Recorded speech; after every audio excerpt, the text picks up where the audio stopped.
2, 1, 2. Testing. 1, 2, 3. Wait. You smell that? What do I smell? What The Rock is cooking. That's what you were waiting for. Yeah, huh? that was the catch. How long did you have that saved for? About 2 hours ago. 2 hours. Alright guys, so welcome to another episode of Za TV with me, Za or Faiz, and today I have my guest here who is a mypw wrestler, Miles Karu. Dude, how have you been? I've been doing pretty good. How about yourself? Could be better, but yeah, I'm not gonna complain so much. Now, That's cool. Miles. As before this episode, I've mentioned that I was part of the pro wrestling as well. But I was a trainee, and the unfortunate part was I didn't get the chance to meet you or at least train with you because by the time when I stepped out, you went in. So Pretty much, yeah. yeah. So tell me about yourself, Miles Karu. Who are you? And also, what type of wrestler are you? Like, are you a brawler? Are you a high flyer? A technician? Anything? I want to know a lot more about this future star of mypw. Well, basic information is that my name is Miles Karu. I am currently 18 years old at time of recording, probably 19 when this comes out. I've been training in wrestling for about 3 years at this point. I have had matches in the past under a different name, which we probably won't get too much into, I guess. Okay.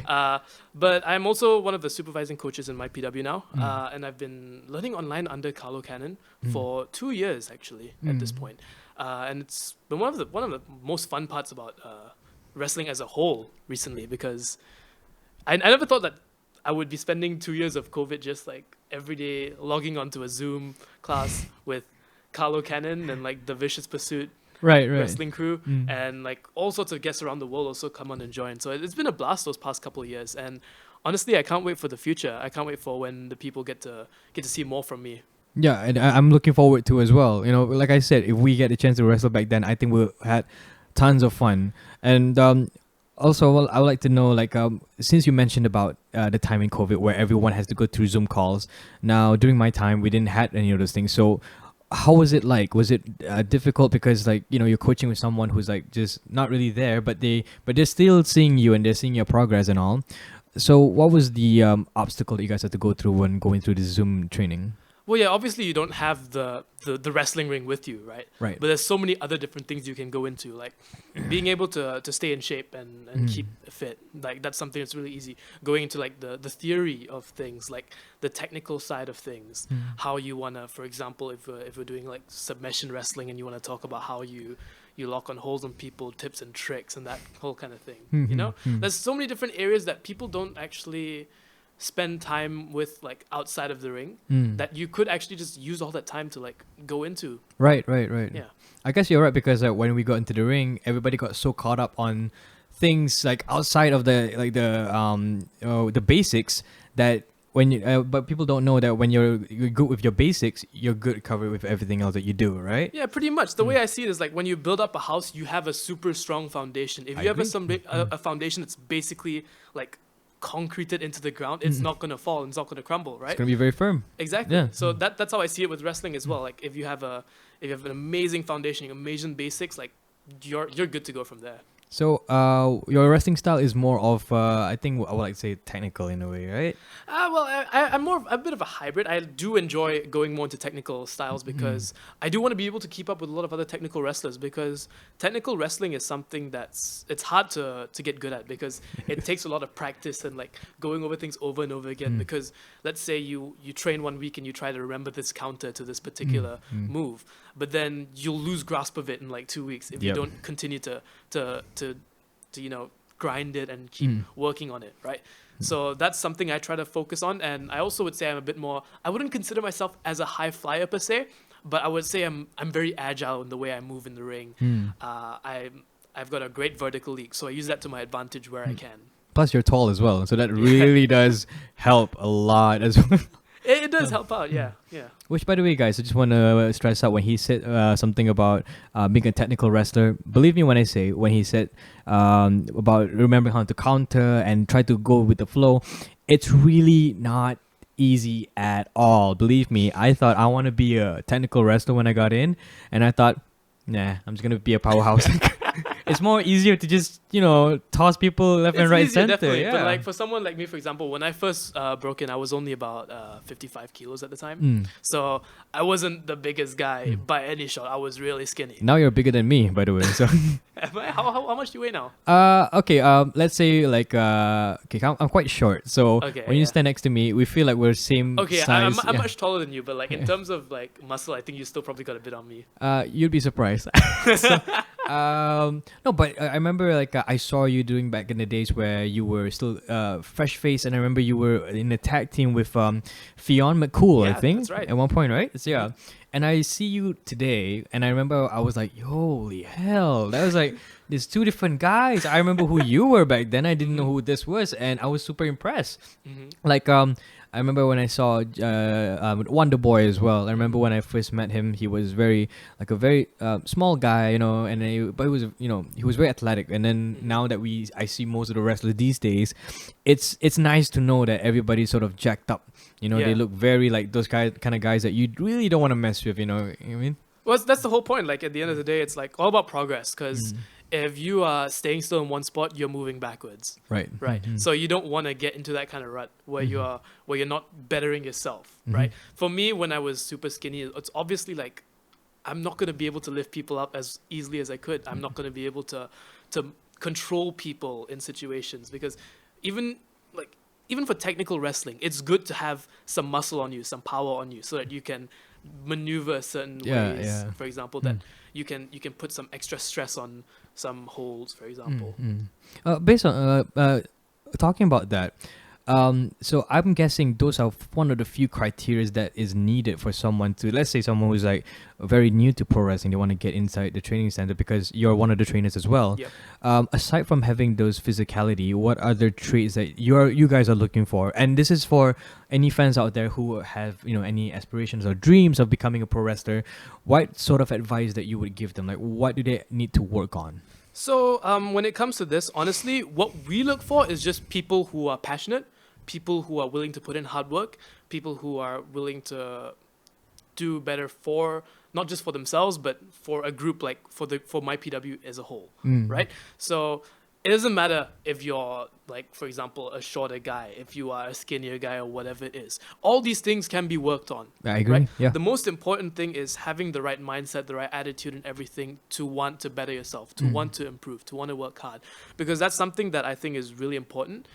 Because when you have a whole group of guys who are working hard, who are hungry and passionate like that, which is what we have now, which is what I'm most excited about. Because now we're all pushing each other to get better. A team. Exactly, like Yeah. a team. So like when I'm training in the ring with Wonder Boy and Cornelius Lowe, who we are really good friends inside outside the ring. They were my friends as well, and I Yeah. really love both of them as Yeah, well. they're great guys. Despite from what you may see on the camera or whatever, like I do enjoy sparring with them, training with them, and it's honestly amazing because like when you have guys like these who are passionate, who really want to get better, it forces you to get better as well. Yes. Otherwise, you're stepping few steps behind. You know what I mean? Yeah.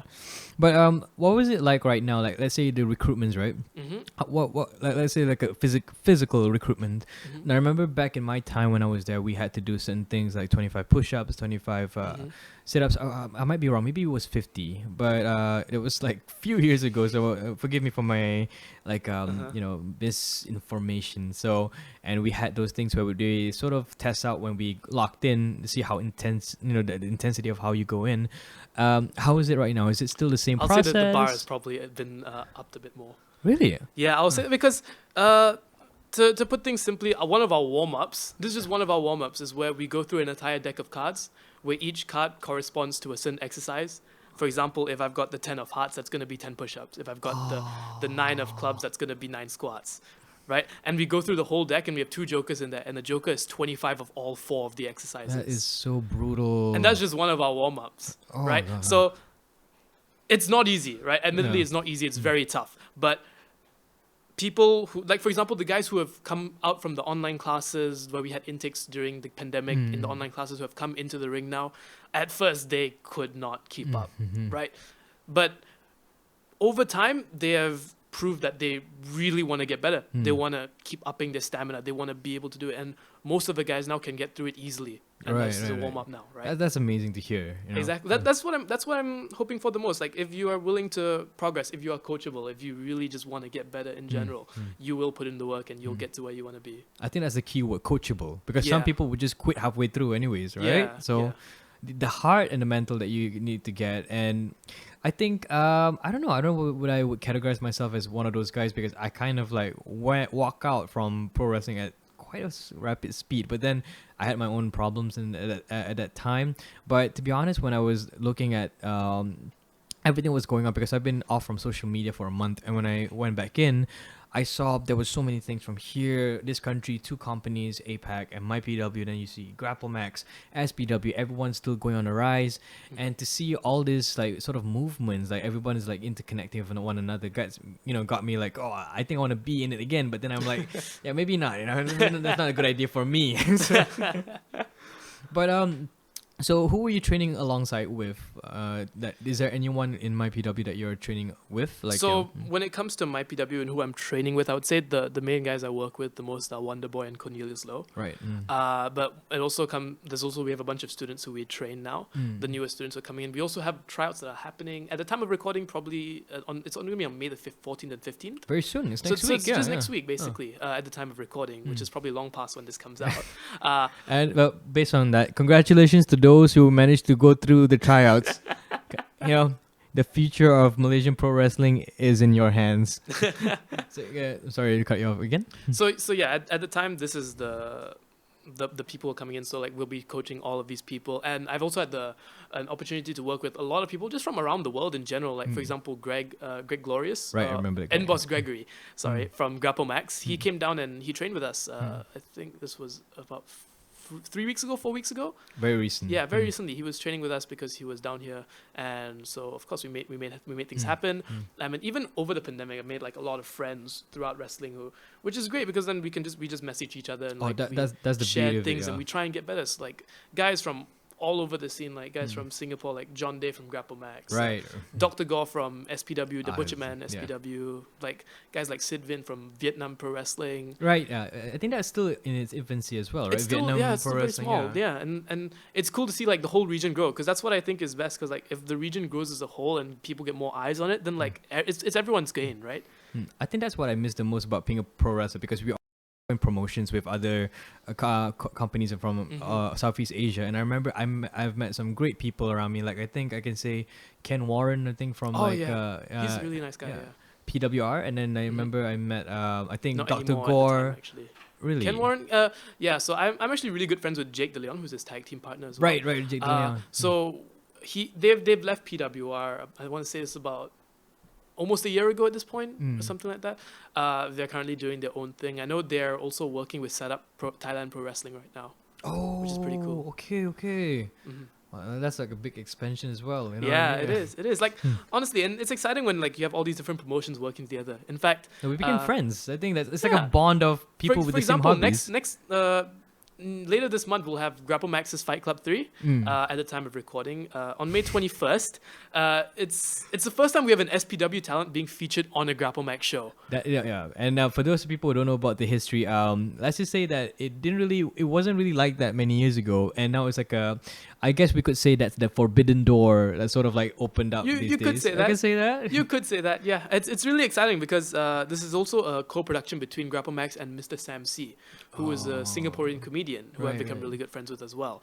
So he's tried to help bridge the gap as well and managed to book SPW's Butcherman, and I'll be on that show as well, including Wonder Boy and Cornelius. So it's basically a triple it's a Grapple Max show, but it's featuring SPW and mypw heavily as well. So it's really cool to see that coming out from the pandemic. This is the first thing we're going into, and we're all working together on it. I think that's what makes it grow. I think, let's say for example, for the next couple of years, and let's say the relations that we have, especially with the Southeast Asian region, imagine that all of us combined together, how big that would make for everyone else. That'd be really cool, you know. And hey, that's something that I would love to work on in the future. If that's something that we could get to, that's something I'd love to work on. I think if I was a wrestler still right now, I'd be very excited. I'd be like, yo, this is like, who would have thought this thing could happen? I mean, Yeah. you're not. It's not like you go traveling using your car. It's like you're using flight. And you need to bring all your passport, and all of you guys speak all different languages and all.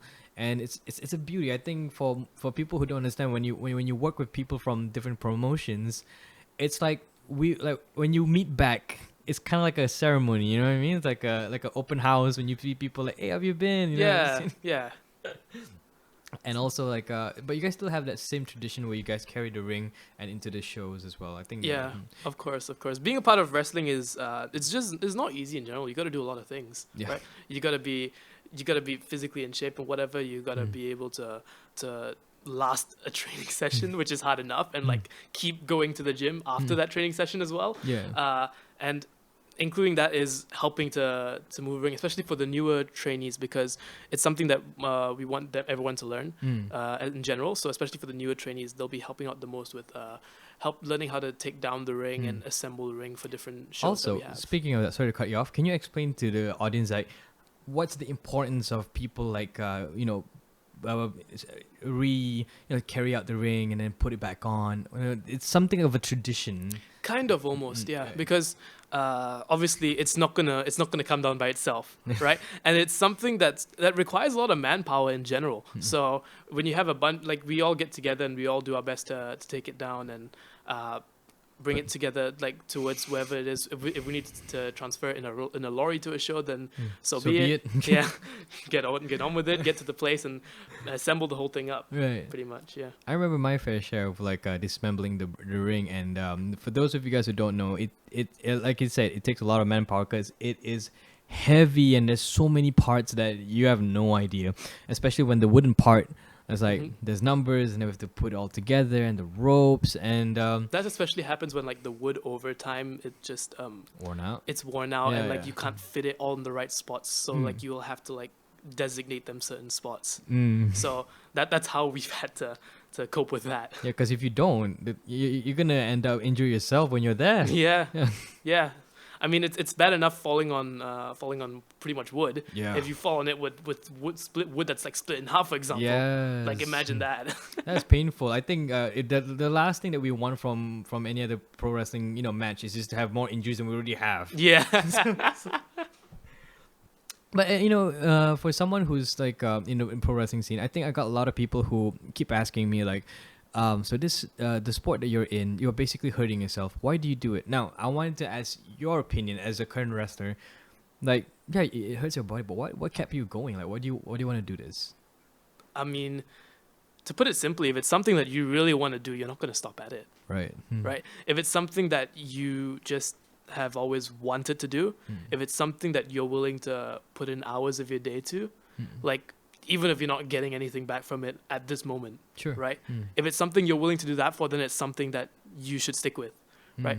Everyone should find something. Everyone could find something that they really enjoy, and I've happened to find pro wrestling, which I really enjoy. It hurts, yes. Getting slammed hurts, right? But then again, it's all about learning and how you can better yourself every time, how to get better through the technical aspects, through all kinds of aspects in general, yeah. And the thrill of it as well. I think I don't know if you ever been in this position before, but there was a period where we couldn't use the ring because I forgot what was the reason behind it.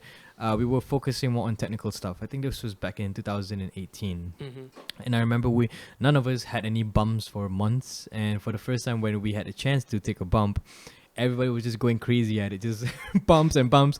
It hurts, but for some reason it has that weird thing where the satisfactory feeling. I don't know if you had it as well though. I mean, it depends because like obviously the way you bump is to train yourself to not like hurt yourself when you fall down, because if someone's gonna slam you, right, you have to do your best to like not hurt yourself on the way down, right, because it's gonna hurt and it's gonna damage you in the match, but like you've got to figure out, it's like any other martial art, right, in a way, you got to learn how you fall down, right, but when you first get the opportunity to try it out after like so long, I remember that was me as well earlier this year, but the first time I hit it, I was like, my soul escaped my body for a second. I was like, oh, okay, I think I'll be good. I think I'll be okay. Oh no, it really hurts. Oh, it really hurts. Oh yes, welcome back to wrestling. I have to get back up again. I have to do it again and again and again and again. But so far in your journey of becoming a pro wrestler, right? Have you ever had any like, if you don't mind me asking, if you have any like any injuries that from training or from matches? I mean, for me personally, I've had I wouldn't say like major injuries per se. I remember when I was getting eliminated from a battle royale. Oh, I was cool. eliminated by Christopher Shaw in battle royale in 2021. I want to say. No, 2020. Sorry, 2020. Yeah, 2 years that ago. was COVID. Okay, Yeah, yeah. that was 2020. And I on the way down, I smashed my shin on the apron, the metal apron. Right, the hard part. Yeah, the part was, and I felt that for like a couple weeks. And another one was when I got assaulted by a chair with a chair shot and felt it on my tailbone for like 3 weeks. Just to clarify for those of you guys listening, how real are the chairs? I mean, if you told me I could fake chairs, that'd be crazy. I know, right? The chairs are very real. We just have our own way of doing it, but it still hurts. Like, Of course, yeah, it hurts. yeah. Like if someone's gonna assault me, obviously they'll want to do damage to me. Yeah, yeah, Right? yeah. So they're yeah. gonna hit me. Yeah. And like by right, like he was obviously trying to send a message, right? So makes sense. But we heard it loud and clear. But okay, let's say for right now, for those aspiring wrestlers to come in, right? What type of advice would you give them? Like let's say 5 words to describe, like, Ooh, 5 words? I mean, okay, you can mention 5 words and you can like extract Then them. I can elaborate. and Sure. stuff? Okay. Yeah. No, as okay. long as those who are listening, if they feel like, oh, do I have what it takes? That's the question. Do you have what it takes to be a pro wrestler? That question is so simple, but people don't really understand the true meaning of like the question behind it. So, for someone like you, both of us, we've been there before. Yeah, yeah. But I think you can send a message a lot more clear than I can, because I'm the type of person who just gets things very short and just like whatever you understand, just take it with you. But for you, what would be the 5 either letters or not? I could words? honestly just sum it up with like just a few words. Like just one is coachable, and the other one is passion, and the other one is hard work. Just those 3. Like if you're coachable and you're able to grasp what we're coaching you, the tips that we're giving you, whether it's how to do something better, for example, like, and you are able to respond and make progress towards that, right? That's really important, because if you're not progressing, again, you're moving backwards. If you're standing still, you're moving backwards. So being coachable and being able to slowly make progression based on how we coach you. Passion, of course, because we don't want someone who's going to basically half-ass it. Yeah. I mean, if you just want to do pro wrestling for fun, just to understand like how to wrestle, how to grapple, whatever, that's cool and all. But we'll obviously be putting way more focus on the ones who are passionate, Right. and hardworking, who want to make it big. who wants to stand out. Yeah, who right? want to make it big, who want to, like, for example, get a contract and do this full time, right? Those are the people that we really want to work on, right? Because it don't matter if you're skinny, it don't matter if you're like Buffed up. yeah, it doesn't matter what your situation is and how it is. If you're willing to put in the work, put in the hours, and You'll get there. yeah, exactly, you'll get there. And it may take a long time. It may take the longest time, but you'll get there eventually, and that's Hey, what we like, want. Here as at they say mypw. it before, Rome wasn't built in a day. Exactly. It's not easy. Like, think about it. For school, you go through school for how many years, right? And then only you start making money from it as a job. Wrestling is similar. You have to go through it for a long time, except for you go through it and your body is taking a physical toll, It did. and you have to keep doing it for years to get somewhere, right? Right. So Same what's thing. so here's a final question I want to ask you. What is next for you? Oof. I mean, after the Grapple Max show, I guess. We'll have to see. I would love to hope maybe we have a mypw event by the end of the year. Okay. If that's possible, I would love to be a part If they of it. have any like open shows, I would buy the tickets. I'll invite some of my guests that appeared on the show. Like, let's go watch some matches. You know, Oh, I've missed yeah, it so much. Dude, that'd be sick. Sick. Yeah. I'll let you know if Of anything course, happens. yeah. And if they are, you let me know, and we would definitely post it on our social media. We want to hype it up as well. Sick, man. That's Yeah. sick. Let's introduce to the whole Malaysian of what pro wrestling in Malaysia is all Yeah. about. All right, thank you so much for having coming to the show. Thank you. You've as been well. amazing, and also I want to thank you and also Wonder Boy Mhm. for being here to sort of give us a wide view of pro wrestling, not only just in Malaysia but also in Southeast Asia. So this is me, Za TV, signing off.